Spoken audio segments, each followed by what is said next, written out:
हिंदू धर्म में श्रीमद् भगवत गीता एक ऐसा ग्रंथ है जो लोगों के बीच काफ़ी पॉपुलर है। अब यह तो किसे नहीं पता कि भारतीय कानून में अपराधी को जुर्म कबूलने से पहले गीता पर हाथ रखकर कसम दिलाई जाती है। जिन्होंने इस ग्रंथ को नहीं पढ़ा तो वे लोग सिर्फ इसके बारे में इतना ही जानते हैं कि यह एक धार्मिक बुक है जिसका यूज़ केवल कोर्ट में किया जाता है। इस बुक में ऐसी बहुत सी बातें हैं जो आपकी लाइफ को बदल सकती है। यह बुक ज्ञान का भंडार है, इसलिए इसे इतनी इम्पोर्टेंस दी जाती है। तो हमारी वीडियो को लास्ट तक देखिएगा क्योंकि आज आप यहाँ से बहुत सारा ज्ञान का भंडार लेकर जाने वाले हैं। तो शुरू करते हैं आज की वीडियो गीता की उन सीख के साथ जो आपकी पूरी लाइफ चेंज कर देगी। नंबर 5, खुशी और हैप्पीनेस। चाहते तो सब है लेकिन मिलेगी कैसे? भगवत गीता अध्याय 2 श्लोक नंबर 14। इस श्लोक के माध्यम से बताया गया है कि सुख दुख का आना और चले जाना सर्दी गर्मी के आने जाने के समान है। अब जिस प्रकार मौसम अपना चक्र जारी रखता है उसी प्रकार सुख दुख भी अपना चक्र जारी रखते हैं। सुख दुख चलायमान है, ये कभी स्थिर नहीं रह सकते। अगर आज सुख है तो ऐसा नहीं कि वह सुख हमेशा के लिए रहेगा, और अगर आज आपको दुख है तो ऐसा नहीं कि वह दुख हमेशा के लिए रहेगा।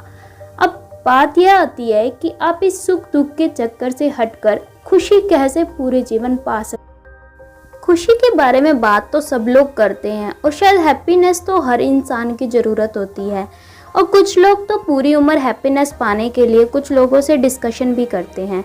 लेकिन डिस्कशन के बाद एक बात सामने आती है कि अगर आपको पूरी उम्र खुश रहना है तो आपको अपनी इच्छाओं का त्याग करना पड़ेगा। लो जी, हो गई सिंपल सी बात। अब अगर आपको अपनी इच्छाओं को त्याग करना है तो सुख दुख तो भूल ही जाइए। लेकिन हम तो ठहरे इंसान, हम कैसे अपनी इच्छाओं का त्याग कर सकते हैं? तो बात हम यहाँ पर ये करेंगे कि आप अपनी इच्छाओं के साथ कैसे पूरी उम्र खुश रह सकते हैं। जिसने अपनी बुरी इच्छाओं और लालच को छोड़ दिया उसे शांति मिल जाती है। मतलब कि आपके पास आप कोई भी काम करते हैं तो माइंड में दो चीज़ें स्ट्राइक करती हैं, पॉजिटिव और नेगेटिव। यानी कि अगर आप पॉजिटिव इच्छा वाली चीज़ को एक्सेप्ट करते हैं तो वहाँ पर आप पूरी उम्र खुश रह सकते हैं। लेकिन अगर आपने गुड क्वालिटी की इच्छा को एक्सेप्ट ना करके बैड क्वालिटी की इच्छा को एक्सेप्ट कर लिया तो वहाँ पर शायद आपको खुशी ना मिले। नंबर 4, बिजनेस, आजीविका। काम कैसा चुनना चाहिए? भगवत गीता अध्याय 3 श्लोक नंबर 33। यह सीख शायद आपकी लाइफ को आसान कर देगी। ज़्यादातर लोग यह नहीं समझ पाते कि उन्हें किस तरह का काम चुनना चाहिए और कंफ्यूजन में आकर वे किसी भी तरह का काम चूज़ कर लेते हैं, जबकि व्यक्ति को अपने स्वभाव के अकॉर्डिंग काम चुनना चाहिए। वह काम जिसे करने से उसे खुशी मिलती हो, काम वही होना चाहिए। हमें अपनी प्रकृति और क्षमता के अकॉर्डिंग ही काम को चुनना चाहिए। अब गीता में तो यह भी लिखा है कि जो काम आपके हाथ में इस समय है, यानी कि जो प्रेजेंट टाइम में आपके पास काम है, इससे अच्छा कुछ भी नहीं है, तो आप इसे ही पूरा कीजिए। नंबर 3, शिक्षा पाने का अच्छा तरीका क्या है? भगवत गीता अध्याय 4 श्लोक नंबर 34। शिक्षा और ज्ञान उसी को मिलता है जिसमें जिज्ञासा हो। अब जिज्ञासा का अर्थ यहाँ ज्ञान से है। शिक्षा और ज्ञान यानी कि उसी ही मिलेगा जो नम्रता और रिस्पेक्ट से बिहेव करे। अगर आपको किसी सवाल का जवाब पूछना है तो आपको रिस्पेक्ट और नम्रता से पेश आना पड़ेगा। जो जानकार है वो आपको तभी बताएंगे जब आप उनसे कुछ सवाल करेंगे। किताबों में लिखी या सुनी बात को ऐसे का ऐसे मान लेना ज्ञान नहीं बढ़ाता। ज्ञान को बढ़ाने के लिए लिखी या सुनी बातों पर तर्क करना आवश्यक है। अब इसे एग्जाम्पल से समझते हैं। मान लीजिए कि आपको किसी ने एक क्वेश्चन समझाया और जब तक आप उस क्वेश्चन के पीछे का लॉजिक नहीं समझेंगे तो वह क्वेश्चन आपके दिमाग में नहीं जाएगा।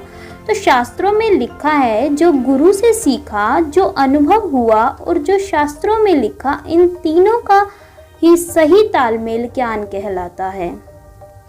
नंबर 2, सेहत अच्छी रहे इसके लिए क्या करें। भगवत गीता अध्याय 6 श्लोक नंबर 17 हमें बताता है कि अब जब बात सेहत की आ चुकी है तो अच्छी सेहत का सपना किसका नहीं होता। आयुर्वेद में भी लिखा है, पहला सुख निरोगी काया। लेकिन बात यहाँ आती है कि अच्छी सेहत पाने के लिए क्या किया जाए।